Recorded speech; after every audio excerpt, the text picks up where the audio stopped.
आपने क्या करना, मछली के कंडे लेने हैं, साफ करके उसको 5 किलो उपलों की आग दे दे, 5 किलो उपलों की आग दे दे, पीस लें, उनको बारीक कर लें। उसके अंदर दमल खाइन 1 तोला डाल दें, अगर वो 2 तोले 1 तोला ये खर्ल करके इसके कैप्सूल भर लें। कैप्सूल भर के दुनिया के तख्ते की कहीं से कोई खून निकल रहा हो, इंशाल्लाह 8 खुराकें खाएंगे, खून बंद हो जाए। वो कमाल है जी, शुक्रिया मेरा। ये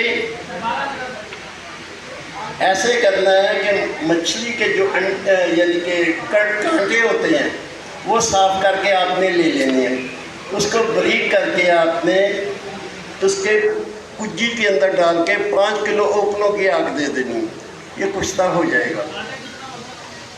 जितने भी हो, इसका कोई वज़न नहीं है, जितने भी मिल जाए उसको 5 किलो ओपनों की आग दे दें, वो बारीक हो जाएगा। उसको बारीक पीस के उसके अंदर अगर 2 तोले है तो 1 तोला दमल फाइन डाल दें, खर्ल करके छोटे कैप्सूल भर लें। कहाँ बवासीर का हो, कसरतुल तमाश हो, यानी हो बॉडी के अंदर कहीं किसी जगह से भी कोई निकल रहा हो खून, इंशाल्लाह दूसरी तीसरी खुराक में वो बंद हो जाएगा। शुक्रिया बस।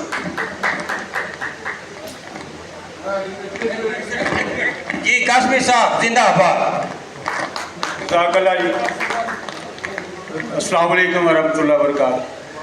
पारे की फोटक जो है ना वो ग्लिसरीन और चीनी से निकलेगी, इसमें बुझाओ दें, 10 से 15 बुझाओ देंगे, इंशाअल्लाह अल्लाह के फजल करम से जो है ना इसकी फोटक निकल जाएगी पारे की।